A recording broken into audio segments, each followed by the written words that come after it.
आज हम नवजागरण के संदर्भ में हिंदी कविता पर अपनी बातचीत केंद्रित करेंगे। हिंदी कविता से तात्पर्य यहाँ पर आधुनिक हिंदी कविता से है, यानी कि जिसकी शुरुआत 19वीं सदी के मध्य से हुई थी और जो अभी तक सतत प्रवहमान है। लेकिन हम इतनी लंबी यात्रा को नवजागरण के संदर्भ में अपने एक ही व्याख्यान में समेटना उचित नहीं समझते। हम आज मुख्य रूप से उन आरंभिक कवियों की कविताओं के बारे में विचार करेंगे जिनसे आधुनिक हिंदी कविता की शुरुआत होती है। मेरे कहने का तात्पर्य है कि हम भारतेंदु युग की हिंदी कविताओं के संदर्भ में इस पर विचार करेंगे। आप जानते हैं कि हिंदी का आधुनिक साहित्य 19वीं सदी में शुरू हो गया था, भारतेंदु हरिश्चंद्र से पहले ही। लेकिन जिसे कहना चाहिए कि एक तरह से जो हिंदी की आधुनिक काव्य धारा या आधुनिक साहित्य की धारा का जो निर्माण हुआ वो एक तरह से मुक्ति भारतेंदु हरिश्चंद्र के समय हुआ। भारतेंदु उस युग के साहित्य के कहना चाहिए कि प्रवर्तक भी थे, वो उसके प्रेरणा स्रोत भी थे और साथ ही साथ उस समय के जो हिंदी में लिखने वाले लेखक थे उनको प्रोत्साहित करने में भी उनका बड़ा योगदान है।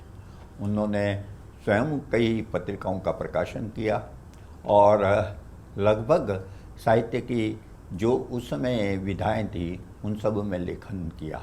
उन्होंने कविताएं लिखी, उन्होंने नाटक लिखे, उन्होंने निबंध लिखे, उन्होंने व्यंग्य निबंध लिखे, उन्होंने और भी कई विषयों पर बहुत कुछ लेखन किया। हालांकि उन्हें बहुत लंबी उम्र नहीं मिली, केवल 35 वर्ष की अल्प आयु में उनका देहावसान हो गया था। 1885 ईस्वी में उनका जन्म हुआ था और 1885 में उनका देहावसान हो गया था। लेकिन एक आधुनिक हिंदी साहित्य की मजबूत बुनियाद रखने में उनके ही योगदान को बुलाया नहीं जा सकता। नवजागरण क्या है इसके बारे में हम अपने एक अलग व्याख्यान में चर्चा कर चुके हैं। नवजागरण से क्या तात्पर्य है, उसका किन किन बातों से संबंध है, इस पर हम चर्चा कर चुके हैं। आज हम सिर्फ कविता के संदर्भ में और वो भी भारतेंदु युग की कविता के संदर्भ में इस पर बातचीत करेंगे। आप में से बहुतों को जिन्होंने भारतेंदु युग के साहित्य के बारे में पढ़ा है वो जानते होंगे कि भारतेंदु युग में गद्य खड़ी बोली में लिखा जा रहा था, लेकिन पद्य की यानी कविता की जो भाषा थी वो ब्रज थी। उस समय भारतेंदु भी, प्रताप नारायण मिश्र, बालकृष्ण भट्ट, अंबिका दत्त व्यास, चौधरी बद्री नारायण प्रेमघन आदि जो बहुत सारे लेखक थे, ठाकुर जगमोहन सिंह वगैरह बहुत सारे जो लेखक कवि थे वो कविता के लिए ब्रज भाषा का ही इस्तेमाल करते थे। और ब्रज में कविता लिखी जाए या गद्य की तरह खड़ी बोली में कविता लिखी जाए, इसको लेकर विवाद भी था। इन लेखकों में, जिनमें भारतेंदु भी शामिल है, उन्होंने खड़ी बोली में भी कुछ प्रयास किए थे, लेकिन उन्हें उस धारा को यानी खड़ी बोली में काव्य धारा को आगे बढ़ाने का बहुत अवसर नहीं मिला। जल्दी देहावसान हो जाने के कारण वे बहुत अधिक कविताएं खड़ी बोली में नहीं लिख सके। जो खड़ी बोली में लिखने का उन्होंने प्रयास किया था, प्रयोग किए थे, उसके बारे में भी उनके मन में कहीं ना कहीं आशंका थी कि वो खड़ी बोली में उनकी कविताएं बन रही है या नहीं बन रही है। इस संदर्भ में खास ध्यान देने योग्य बात यह है कि भारतेंदु हरिश्चंद्र उर्दू में भी लिखते थे। रसा उनका उपनाम था उर्दू में, और उर्दू में उन्होंने लेखन किया था। और आप जानते हैं कि उर्दू और हिंदी दोनों का संबंध जो है वो खड़ी बोली से है। तो इस तरह से विचार करें तो उनके लिए खड़ी बोली में कविता लिखना कोई बहुत मुश्किल काम नहीं था। अगर वो उर्दू में कविता लिख सकते थे तो हिंदी में भी लिख सकते थे, और शायद उनके मन में इस तरह की बात रही होगी कि मुझे हिंदी में भी यानी खड़ी बोली हिंदी में भी कविता लिखनी चाहिए, और उन्होंने उसकी कुछ कोशिशें की। एक और बात जो इस संदर्भ में महत्वपूर्ण है कि उन्होंने जो नाटक वगैरह लिखे उन नाटकों में भी उन्होंने कविताओं का इस्तेमाल किया है और उसकी भाषा कहीं पर ब्रज भाषा भी है, कहीं कहीं खड़ी बोली भी है। तो ऐसा नहीं है कि खड़ी बोली उनके लिए कोई बहुत कविता लिखना कोई बहुत मुश्किल काम रहा होगा, लेकिन आम धारणा उस समय के कवियों की यही थी कि हिंदी में यानी खड़ी बोली हिंदी में कविता नहीं लिखी जा सकती, कविता के लिए तो ब्रज ही उपयुक्त है। ब्रज में जो कविता लिखी जा रही थी या जिसकी परंपरा थी, वो परंपरा दरअसल भक्ति काव्य और रीति काव्य की थी।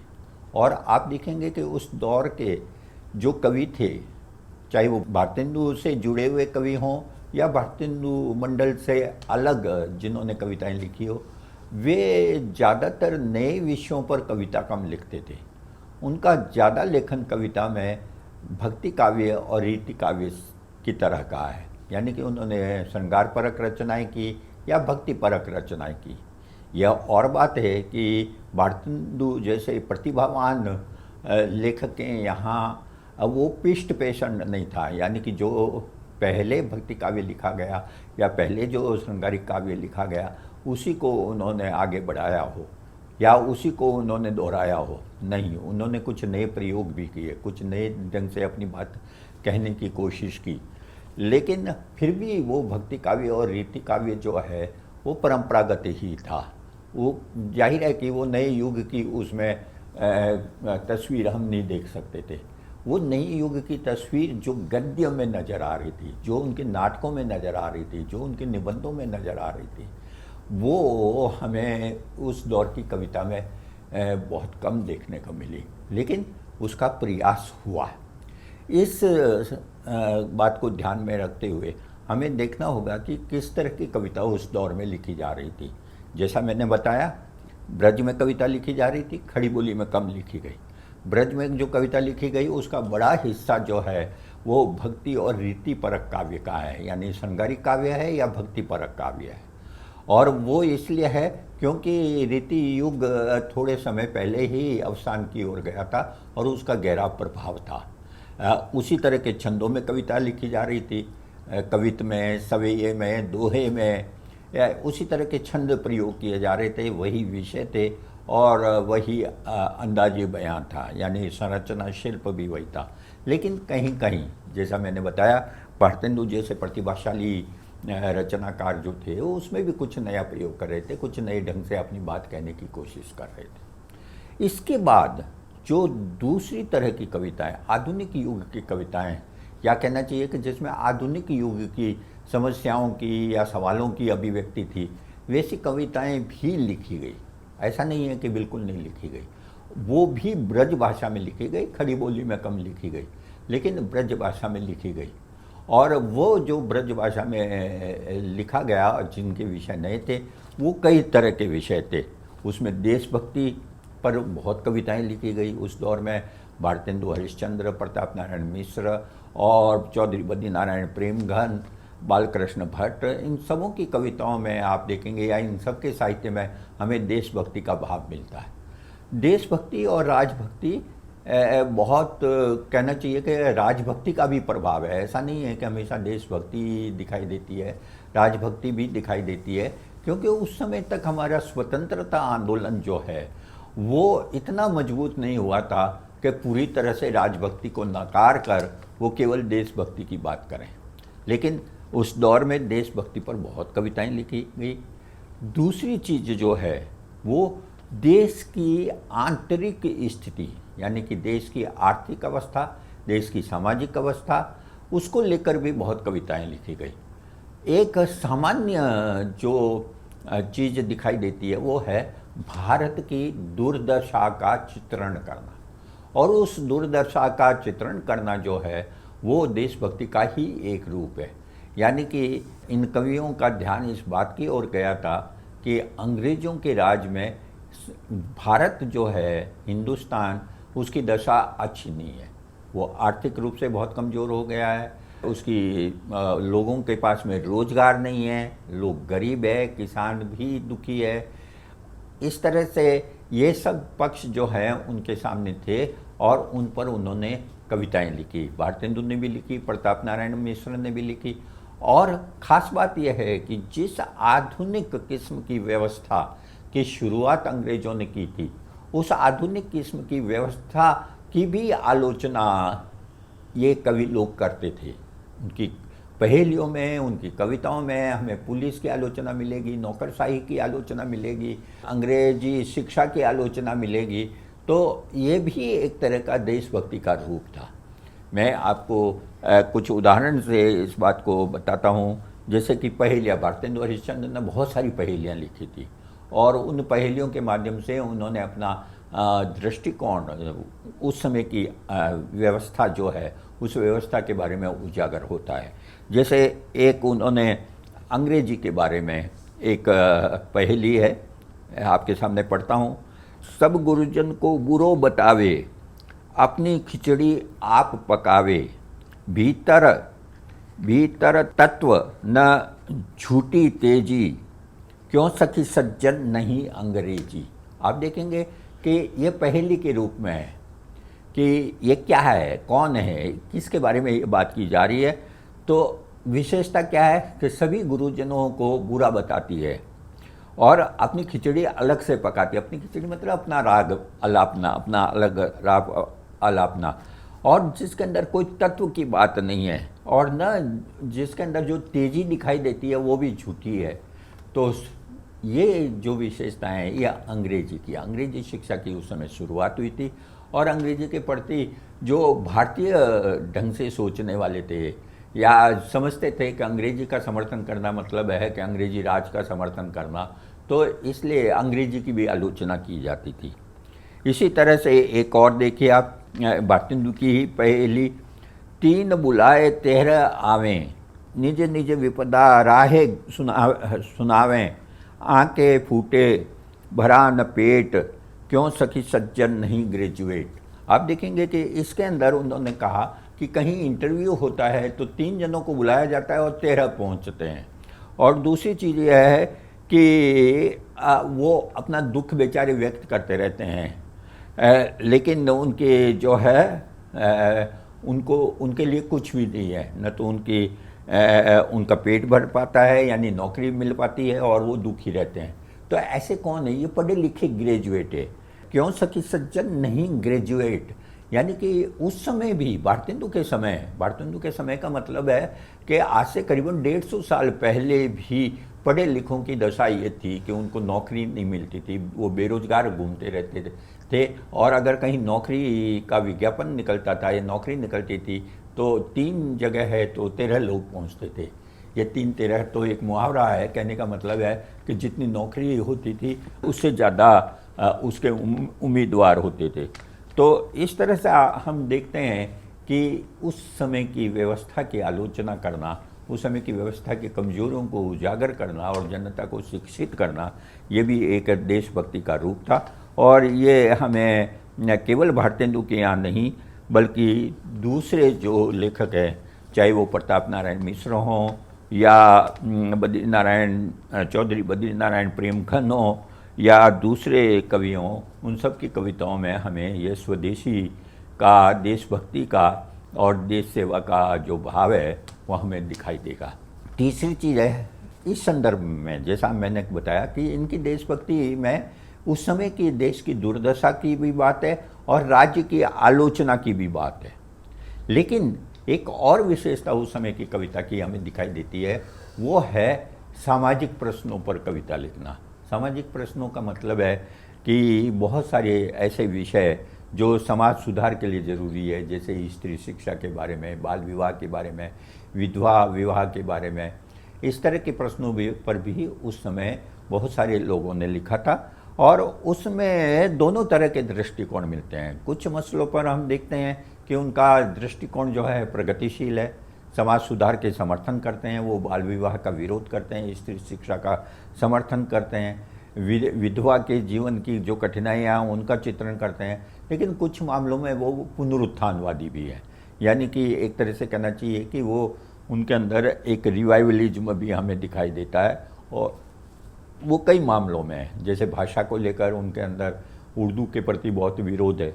भारतेंदु ने तो उर्दू का स्यापा करके एक कविता भी लिखी थी, यही चीज़ हमें प्रताप नारायण मिश्र में भी दिखाई देती है।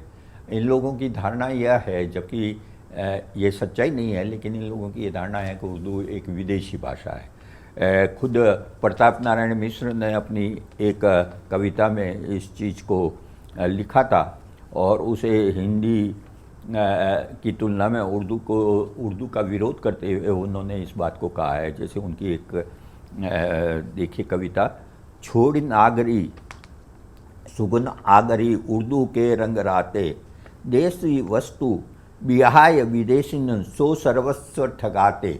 आप देखेंगे कि यहाँ पर देसी वस्तु को छोड़कर विदेशिन को अपनाना जो है वो उर्दू की तरफ उनका इशारा है। मूर्ख हिंदू करन न लहे दुख जिन कर यह ढंग दीठा, घर की खां खुरखरी जागे चोरी का गुड़ मीठा। यानी कि घर की खांड जो है वो खुरखुरी के समान लगती है और चोरी का गुड़ भी उन्हें बहुत मीठा लगता है। कहने का मतलब है कि ये इस तरह की चीज़ें भी हम इनके यहाँ देखते हैं। भारतेंदु और प्रताप नारायण मिश्र दोनों ही एक तरह से कहना चाहिए कि धर्म के मामले में थोड़े पुराणपंथी थे या पुराने विचारों के थे, और आर्य समाज के माध्यम से जो सुधार हो रहे थे उस सुधार का भी वो विरोध करते थे। आर्य समाज के बहुत समर्थक नहीं थे। हालांकि हिंदी प्रदेशों में स्वामी दयानंद सरस्वती पर जिस तरह का हमला किया जा रहा था उसकी भी ये आलोचना करते थे। लेकिन ये सही है कि भारतेंदु और प्रताप नारायण मिश्र वो बहुत, उन पर अगर समाज सुधार का प्रभाव था तो पुनरुत्थान का भी प्रभाव था। तो इस चीज़ को भी हमें ध्यान रखना चाहिए। उसके अलावा भी हम देखते हैं कि ब्रज और हिंदी खड़ी बोली को लेकर जो दृष्टिकोण था उस पर भी हमें एक तरह से पुनरुत्थान का ही असर दिखाई देता है, क्योंकि ब्रज जो है वो एक तरह से उस पुरानी तरह की कविताओं का प्रतिनिधित्व करती है। ब्रज से चिपके रहने का मतलब है एक तरह से पुरानी कविताओं का को अपनाना। लेकिन हम एक अंतर्विरोध भी देखते हैं। भारतेंदु, प्रताप नारायण मिश्र, बालकृष्ण भट्ट या दूसरे जो कवि अंबिका दत्त व्यास या चौधरी बद्रीनारायण प्रेमचंद वगैरह, इन लोगों ने नए विषय ब्रज में लिखने का प्रयास किया। वो इसलिए किया कि दरअसल एक साथ वो ब्रज से भी जुड़े रहना चाहते थे, दूसरी तरफ नई चीज़ों का प्रभाव भी उन पर पड़ रहा था। इसलिए वो कविता में नए विषय भी ला रहे थे, अपने समय के सवालों को भी ला रहे थे, और ये एक अंतर्विरोध था। जैसे प्रताप नारायण मिश्र ने ब्रैडला के स्वागत में एक कविता लिखी लंबी। ब्रैडला जो है वो ब्रिटिश पार्लियामेंट के एक विपक्षी दल के सदस्य थे और भारत के हित के समर्थक थे। यानी कि वो चाहते थे कि अंग्रेजी सत्ता जो हिंदुस्तान में है वो अंग्रेजी सत्ता से हिंदुस्तानियों को जो तकलीफ़ हो रही है उस तकलीफ़ से उनको छुटकारा मिले। तो जब उस ब्रैडला के लिए उन्होंने कविता लिखी थी जब वो भारत आए थे, तो आप देखेंगे कि ये चीज़ जो है वो बहुत महत्वपूर्ण है। लेकिन मैंने जैसा बताया कि पुनरुत्थान का भी असर था। बहुत सारी ऐसी चीज़ों के ये लोग समर्थक थे जिसका प्रभाव जो कहीं ना कहीं उनके पुनरुत्थानवादी और कुछ हद तक सांप्रदायिक दृष्टिकोण को भी व्यक्त करता था। पुनरुत्थान के रूप में इसलिए कि हम देखते हैं कि जिस तरह से गोस्वामी तुलसीदास की कविताओं में गाय का, ब्राह्मण का और पुराणों के प्रति उनको पूजने का जो भाव है वो पूजने का भाव कहीं ना कहीं इन लेखकों में भी दिखाई देता है। जैसे एक उनकी अंधेर नगरी कविता के अंदर एक जगह वो कविता में ही लिखते हैं, अंधेर नगरी जो उनका नाटक है बहुत ही प्रसिद्ध और बहुत ही अच्छा नाटक है, उसमें एक जगह उन्होंने कहलाया गो द्विज श्रुति आदर नहीं होई। अब ये देखिए गो गाय, द्विज मन ब्राह्मण, श्रुति मन जो पुराने धार्मिक ग्रंथ है उनका अब कोई आदर नहीं रहा है। मानव नरपति विधर्मी सोई। और ऐसा लगता है कि जैसे अभी जो राजा है वो कोई विधर्मी है, यानी कि हिंदू धर्म का विरोधी है। तो इसी तरह से ऐसे ही एक और पंक्ति में उन्होंने कहा कि ऊंच नीच सब एक सारा, मानव ब्रह्म ज्ञान विस्तारा, कि जो ऊंचे हैं और जो नीचे हैं वो सब एक से हो गए। आप देखेंगे कि ये पूरा जो दृष्टिकोण भारतेंदु का इसमें व्यक्त हो रहा है वो एक तरह से ब्राह्मणवादी दृष्टिकोण है, जिसमें कि वो ये मानते हैं कि जो ऊंचा है वो ऊंचा है, जो नीचा है नीचा है। तो ये दरअसल पुनरुत्थानवादी दृष्टिकोण है, वो प्रताप नारायण मिश्र में भी और भारतेंदु में भी दिखाई देता है। यह और बात है कि बाद में उनके दृष्टिकोण में बदलाव भी हुए। उन्होंने बहुत सारी ऐसी बातें भी लिखी, जैसे जातीय संगीत नामक जो रचना है उसमें उन्होंने हिंदू मुस्लिम एकता की बात कही है। तो ये चीज़ भी हमें देखने को मिलती है। एक कविता का यहाँ पर मैं उदाहरण देना चाहूँगा, जिसमें कि हमें राष्ट्रीयता का जो आदर्श है वो चौधरी बद्रीनारायण प्रेमघन की कविता में हमें देखने को मिलता है। ये धीरे धीरे ये शुरुआती असर था इन सब लेखकों पर कि उनके अंदर उर्दू विरोधी या एक तरह से पुनरुत्थानवादी दृष्टिकोण का प्रभाव था, इस बात से इनकार नहीं किया जा सकता। लेकिन धीरे धीरे वो ये महसूस करने लगे थे कि हिंदू मुसलमान और इन सब के बीच में जब तक एकता नहीं होगी तब तक हम बहुत अधिक सफल नहीं होंगे। बद्रीनारायण के राष्ट्रीयता को लेकर एक कविता की दो पंक्तियाँ मैं आपको सुनाता हूँ। हिंदू मुस्लिम जैन पारसी ईसाई सब जात, सुखी होय हिय भरे प्रेम गन, सकल भारती ब्रात। अब आप देखेंगे कि इन पंक्तियों में प्रेमघन ने जो है, चौधरी बद्रीनारायण प्रेमघन, इन्होंने हिंदू मुसलमान सिख जैन ईसाई इन सबों की बात की है, जैन पारसी ईसाई, और माना है कि ये सब भाई हैं और ये सब मिलकर अगर रहेंगे तभी भारतीय जो है वो संपूर्ण भारतीय के लिए ये सुखकर बात होगी। तो इस तरह से हम देखते हैं कि कई तरह के अंतर्विरोध हमें भारतेंदु की कविता में या भारतेंदु युग की कविता में दिखाई देते हैं। नवजागरण की बात जब हम करते हैं, ख़ास तौर पर उस आरंभिक युग में बात करते हैं, तो हमें ये नहीं मान लेना चाहिए कि अचानक सब कुछ बदल जाएगा या सब चीज़ें नहीं आएगी। बहुत कुछ पुरानी बातों का असर पड़ता है और वो उनके साहित्य में, उनकी कविताओं में अभिव्यक्त होता है।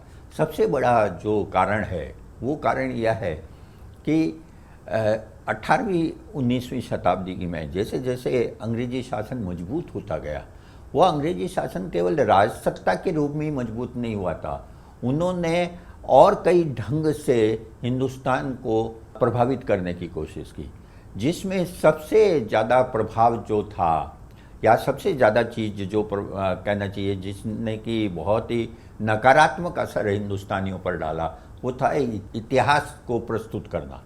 उन्होंने इतिहास को बिल्कुल इस ढंग से प्रस्तुत किया जैसे कि हिंदुस्तान जो है वो हिंदुओं का देश है और मुसलमान आक्रमणकारी थे, और इस तरह से उन्होंने इतिहास को 3 भागों में बांटा। जो प्राचीन इतिहास है उसको उन्होंने हिंदू काल बताया, जो मध्ययुगीन इतिहास है उसे मुस्लिम काल बताया, और जो आधुनिक इतिहास है उसे आप ध्यान दें तो उसे उन्होंने ईसाई काल नहीं बताया। जबकि जो उस समय जातियाँ आई थी हिंदुस्तान में वे सब ईसाई थे, लेकिन उन्होंने उसको धर्म के साथ नहीं जोड़ा। लेकिन पहले 2 युग जो थे, प्राचीन युग और मध्य युग, उसको उन्होंने धर्म के साथ जोड़ा, जो सच्चाई नहीं है। सच्चाई यह है कि जिसे हम आज हिंदू कहते हैं उस तरह से प्राचीन काल में नहीं देखा जाता था। हिंदू शब्द ही बहुत बाद का है, ख़ास तौर पर मध्य युग का है, और उस समय भी बहुत सारी जातियाँ, बहुत सारी जो है लोग बाहर से, जिसे आज हिंदुस्तान कहते हैं, उसके बाहर से आकर हिंदुस्तान में बसे थे। उसमें शक थे, हूण थे, यवन थे, बहुत सारे जातियों के लोग आए थे, बहुत सारे यहाँ पर मिल गए थे। तो ये जो इतिहास की जो औपनिवेशिक दृष्टि थी, उस औपनिवेशिक दृष्टि के प्रभाव के कारण हिंदुस्तान में पुनरुत्थानवाद काफ़ी मजबूत हुआ। कहीं न कहीं इसके पीछे जो कारण था वो यही था कि वो इतिहास की एक गलत समझ के साथ हिंदुस्तान के इतिहास को देख रहे थे, और इस गलत समझ का असर यहाँ के बुद्धिजीवियों पर भी पड़ा, हिंदी लेखकों पर भी पड़ा। वो धीरे धीरे हम अगर आगे भारतेंदु युग के बाद की कविता पर विचार करें तो भारतेंदु युग के बाद की कविता में हमें वो असर धीरे धीरे कमज़ोर होता हुआ दिखाई देता है, और एक पॉजिटिव, एक सकारात्मक रूप में कविता का दिखाई देता है। और लेकिन दो तीन चीज़ें हमेशा ध्यान रखनी चाहिए जब हम भारतेंदु के बारे में बात करें, कि भारतेंदु जो है वो आधुनिक, हिंदी में आधुनिक साहित्य के प्रवर्तक हैं। यह सही है कि उनका खुद का साहित्य और उनके समकालीनों का साहित्य पूरी तरह से, खास तौर पर कविता जो है वो मध्ययुगीन काव्य से पूरी तरह मुक्त नहीं हुई थी। उसका प्रभाव था, उस समय भी भक्ति और रीतिकालीन काव्य लिखा जा रहा था, लेकिन उन्होंने नई शुरुआत की। सबसे बड़ी चीज़ जो थी, उन्होंने खड़ी बोली को अपनाया और खड़ी बोली में गद्य की रचना की। उन्होंने कविता में भले ही ब्रज को अपनाए रखा, लेकिन ब्रज में भी उन्होंने ब्रज के साथ साथ खड़ी बोली में भी कविताएं लिखी।